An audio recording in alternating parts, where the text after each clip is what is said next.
নমস্কার, আমি জয়দেব শাস্ত্রী। আজকে এমন রসদ আপনাদেরকে দিয়ে দেব না, আজকে আপনারা বলবেন সত্যি জয়দেব শাস্ত্রী ধন্য আপনাকে। যদি না বলেন তাহলে আমি ভাববো যে আমি কিছুই দিই না। কারণ কারণ আজকে যা দেব আপনাদেরকে, যা বলবো, সেটা আপনারা অর্থের অভাবে আপনারা রেমেডি বানাতে পারেন না। অনেকের কাছে গিয়ে ঠকে গেছেন এবং আপনি ভাবছেন এত টাকা আমি কি করব। যদি কিছু হতো, কোনো গাছের শেকড় যদি পড়লে ভালো হতো। আজকে বলবো এই গাছের শেকড় পড়লে শান্ত হবে গ্রহ, কাটবে গ্রহ দোষ। কোন গাছ? প্রত্যেকটা গাছের নাম বলে দেবো আজকে। যদি ভালো লাগে শেয়ার করুন, লাইক করুন, কমেন্টস করুন, সাবস্ক্রাইব করুন।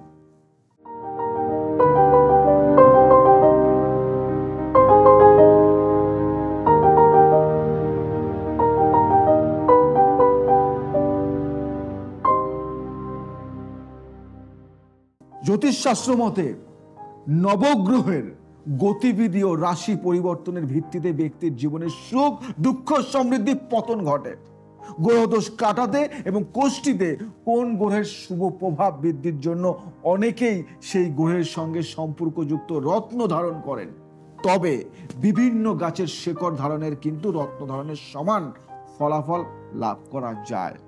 যেমন ভাবুন, প্লেনে যাচ্ছেন, ট্রেনে যাচ্ছেন, সাইকেল নিয়ে যাচ্ছেন, পৌঁছাচ্ছেন তো হয়তো একদিন, 1 ঘন্টায়, বা 30 দিন, 1 মাস। জ্যোতিষশাস্ত্রে এমন অনেক গাছের উল্লেখ রয়েছে যেগুলি বিভিন্ন গ্রহের সঙ্গে সম্পর্কযুক্ত।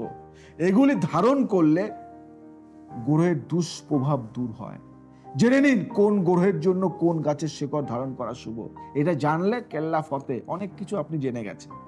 সূর্য মানে রবি, বেল গাছের শিকড় মানে বিল্লমূল বলে। বেল গাছের শিকড়ের টুকরো গঙ্গা জল দিয়ে ধুয়ে লাল বা গোলাপি কাপড়ে বেঁধে হাতে পরে নিন।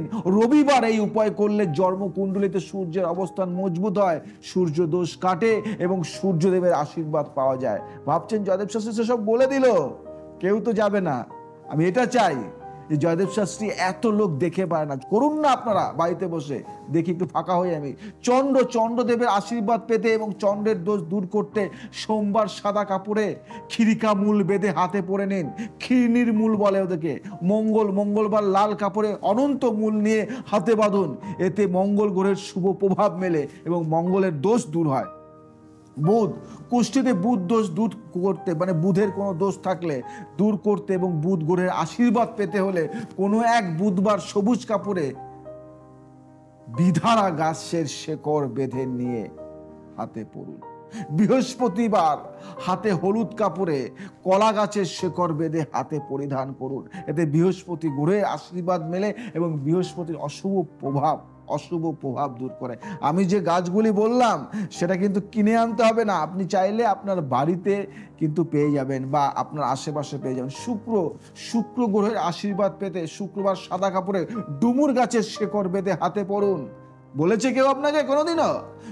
শনিবার নীল কাপড়ে শমী গাছের মূল বেঁধে পরিধান করুন। এই উপায়ে শনিদেবের আশীর্বাদ সর্বদা সঙ্গে থাকে। রাহুর দোষ কাটাতে এবং রাহুর কৃপা পেতে বুধবার নীল কাপড়ে 1 টুকরো সাদা চন্দন রেখে হাতে বেঁধে নিন। কেতু, বৃহস্পতিবার নীল কাপড়ে অশ্বগন্ধার মূল বেঁধে হাতে পরে নিন। এতে কেতুর দোষ দূর হয় এবং সর্বদা কেতুর শুভ প্রভাব থাকে। অশোক গাছ, শুনেছেন নাম? অশোক গাছ পুজো হোক বা অন্য কোনো শুভ কাজে অশোক গাছের পাতা সব ক্ষেত্রেই ব্যবহার করা যায়। অশোক গাছের মূল পরিধান করলে জীবনের সকল দুঃখ কষ্ট দূর হয় এবং সুখ সমৃদ্ধি বাড়ে। কখনোই অর্থের অভাব হয় না। টাকা রাখার জায়গায় অশোক গাছের শেকড় রাখলে আরো ভালো ফলাফল পাওয়া যায়। কলা গাছের মূল, ঋণ বা আর্থিক সংকট থেকে মুক্তি পেতে কলা গাছের গোড়ায় রলি বা চাল, জল ও ফুল নিবেদন করুন। তারপর এর শেকড়টি হলুদ কাপড়ে মুড়িয়ে নিজের কাছে রাখুন। এতে দারুণ উপকার পাওয়া যায়। যে গাছগুলি বললাম আশা করি আপনাদের আশেপাশে পেয়ে যাবেন। এই কাজগুলি করুন, নিয়মগুলি করুন, সাময়িক তো ফল পাবেন। সাময়িক ফল পান না, আমাকে জানুন না, দেখুন না জয়দেব শাস্ত্রী যে কথাগুলি বললো কতটা কার্যকারিতা। এগুলি ফল পান, তারপরে তো বড় ধরনের সমস্যার জন্য আমি আছি। ছোটখাটো সমস্যা নিজেরাই সলভ করবেন, ঠকতে হবে না। ছোটখাটো যে কোনো সমস্যা নিজেরা বাড়িতে বসে নিজেই সমাধান করুন। আমার কাছে ওই ভিড় বাড়াতে হবে না ছোটখাটো সমস্যার জন্য। যখন আর কোনো উপায় নেই, রাস্তা নেই, পথ নেই, ঘাট নেই, তখন আপনি আমার কাছে আসবেন বড় ধরনের সমস্যা নিয়ে। সমস্যার সমাধান করার দায়িত্ব আমার। জ্যোতিষটা বুঝি, তন্ত্রটা বুঝি, যেটুকু করব মন থেকে ভালোবেসে করব। সাফল্য 100% দেব। আজ আসি, আবার আসবো নতুন কিছু নিয়ে। ভালো থাকুন, সুস্থ থাকুন, সবাইকে ভালো রাখুন। জয় শ্রী ঠাকুর।